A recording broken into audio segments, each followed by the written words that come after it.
The Gold Rush was the most eagerly anticipated film of the decade. Chaplin was the best-loved figure in the world. Chaplin cured your depression, your minor illnesses, and people longed for Charlie Chaplin films, and they hadn't had a proper feature since The Kid in 1921. So here was coming a film which would probably outdo any other comedy ever made.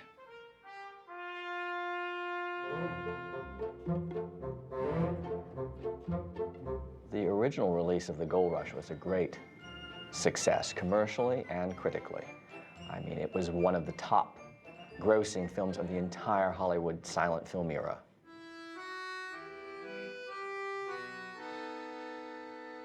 By the 1940s, nothing was more obsolete than a silent film, unwanted.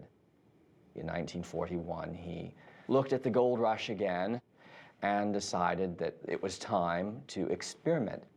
There had not been a revival of an old silent picture since the transition years of sound.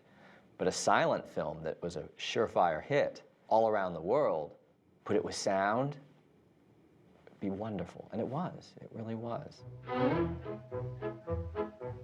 Chaplin saw the 1942 version of The Gold Rush as the definitive version, his last word on the film.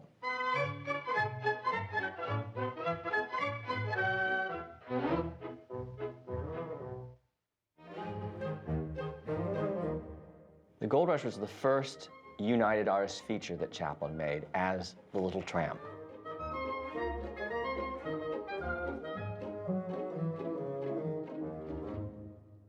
He had done A Woman of Paris as the first UA film that he contributed to this organization that he started up with Mary Pickford, Douglas Fairbanks, and the director D.W. Griffith as a distribution organization for high-minded producers that wanted to put product into this company. And UA needed this product. They needed a big hit from Chaplin, and he delivered. The Gold Rush went all over the world. UA distributed it in the United States for 5 years. It went all over Europe, Asia. Every market was exploited by UA. Hiram Abrams, president of United Artists, told Chaplin at the Strand premiere, this film will make $6 million. And he was right, it eventually did. Tremendous sum of money. By 1930, The Gold Rush had exhausted its life as a silent film. And then after that, it just sort of went away because all silent pictures by 1930 were rendered obsolete. I mean, they were just unwanted shelf space as far as studios were concerned. So the Gold Rush 1942 version was a way to reintroduce a new audience to the Little Tramp character. Chaplin was the only member of the original United Artists still active in the 40s, and one suspects there might have been some heavy pressure because everyone knew that his pictures were going to make money. But you couldn't reissue a silent film in the 1940s. And I think Chaplin felt if he was going to do it, it had to be a new film. The audience had to be satisfied he wasn't just taking a film out of a cupboard.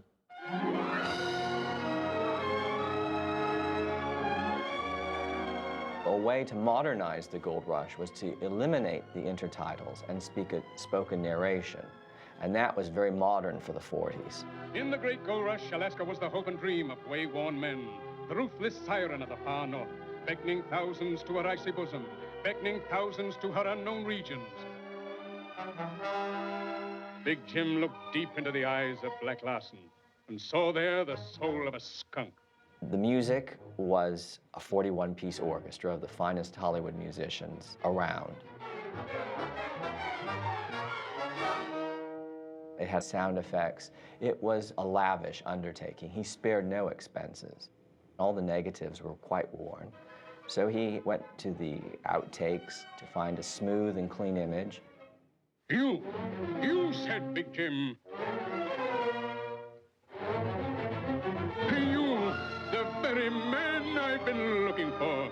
And put sound, music, words, and tried this bold leap to bridge the silent and sound worlds.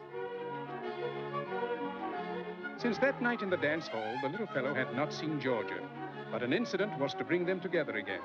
The Gold Rush 1942 version is essentially a different film. It was a smaller film. He simplified the film. The most important differences are the Georgia role. Clearly, in the 1942 version, Chaplin decided that that role needed to be reduced. And there was a subplot, as Chaplin called it, with the letter that he felt got in the way of the story. In the silent version, there was a note which is meant for Jack but passed to Charlie, which makes him think that Georgia is in love with him, because it says, "Please forgive me for last night. I love you, Georgia." But in the sound one, her relationship with her boyfriend Jack, despite his boorishness, is made more obvious, and written out is the possible love for Charlie. And Chaplin rewrites in a letter, "Please forgive me for not coming to dinner." So it's a minor point, but it does have an effect on the overall impact of the film. The ending of the 1925 version is very clearly an epic success story. Chaplin and Georgia Hale are in a sensual embrace. The hero gets the girl. In the 1942 version, there's no kiss. They simply walk up the stairs hand in hand, and that's open to interpretation. Where do they go from here? Chaplin perfectly gauged the temper of the times and delivered a product that was tremendously successful. And in fact, it was nominated for 2 Academy Awards, one for music and one for sound recording at the 15th Annual Academy Awards in 1943. So it was a hit, not only with the critics and the public, but with the film industry itself. In 1952, Chaplin went to London for the premiere of Limelight. And en route to London, his re-entry permit was rescinded. And at that time, Chaplin decided that he would not come back to America. And so he went into self-imposed exile. And so in 1953, he made the directive to sell the studio. Sell the studio, sell everything. I'm not coming back. And all of the film that was non-essential, including the 1925 Gold Rush, was to be junked. Why keep it? In the 40s and 50s and 60s, no one wanted a silent film, a mute print for commercial exhibition. And everyone had praised the 1942 version as superb, modern, wonderful. So why would he want to bring back the 25 cut when the 1942 cut had been such a tremendous success? But the film material that he thought was junked, including the Gold Rush 1925 materials, had really not been disposed of properly. They were basically bought by the film junking company, by a man named Raymond Rohauer, a film collector and distributor. And he basically cobbled together from all this junk material a 1925 cut of the Gold Rush. So that when Chaplin in 1956 was putting the Gold Rush 1942 cut back onto the market through UA, he was competing with himself through this 1925 pirated copy that Raymond Rohauer had put together. And Raymond Rohauer could do that because, adding insult to injury, Chaplin's legal counsel in California had failed to renew the copyright to the 1925 cut of the Gold Rush. So Chaplin was, to say the least, furious over this situation. In Europe, it was still in copyright, so Chaplin sued him and won. And I think Rohauer was forced to hand over a great deal of material, which Chaplin then destroyed. I shudder to think what went.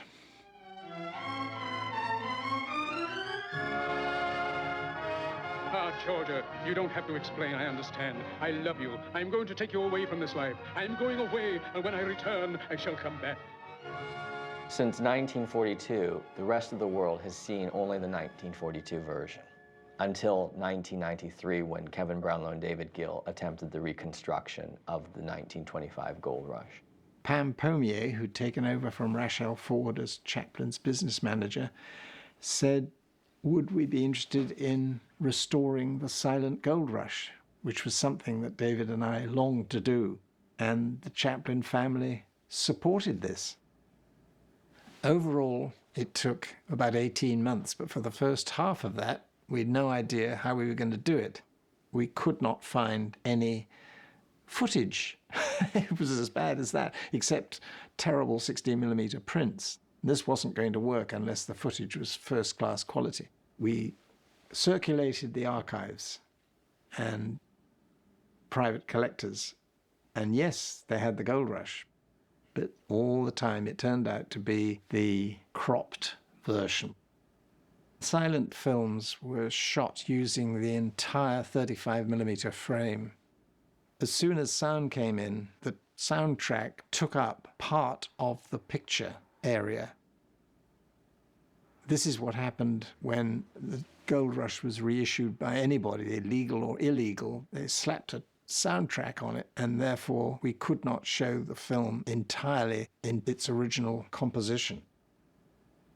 So David Shepard put us on to a version of the 1942 reissue, which was intended for Japan, and for some reason had been printed full aperture.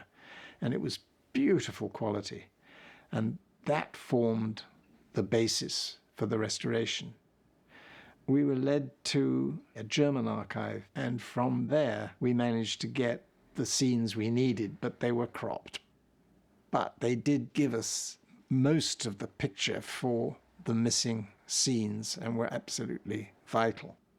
The National Film Archive had a few sequences, and luckily one of them incorporated the entire ending on the boat with the photographer, which Chaplin had removed for the 1942 reissue. We had two cutting continuities. Now, cutting continuity is absolutely vital if you're going to restore a film. There was one which must have been drawn up shortly after the film's release, and that gave you the footage, it gave you the subtitles, or the intertitles as we call them now, and every detail you could want to restore a film is in the cutting continuity. But there was another one made in 1938 when Rolly Totherow, the cameraman, sat down and did a really detailed description of every shot. Normally with a restoration, you don't actually have any guide at all. So it was possible to produce a version which was pictorially identical to what audiences saw in 1925.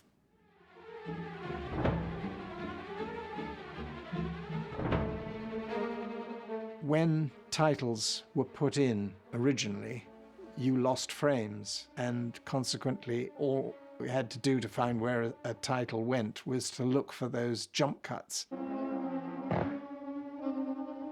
I said, don't breathe, stupid. Generally they were there because the title had gone in there and had been cut out. And be most annoying at times.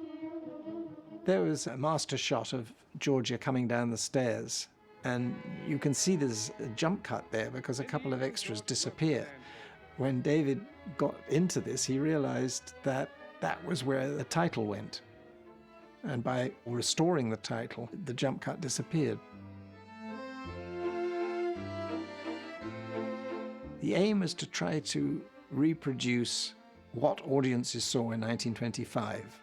First-class quality, full aperture, and we were able to do that for most of the footage.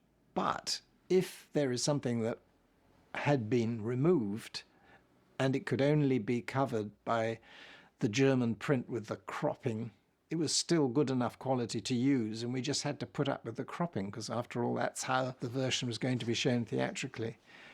The audience reaction to the result is always wonderful.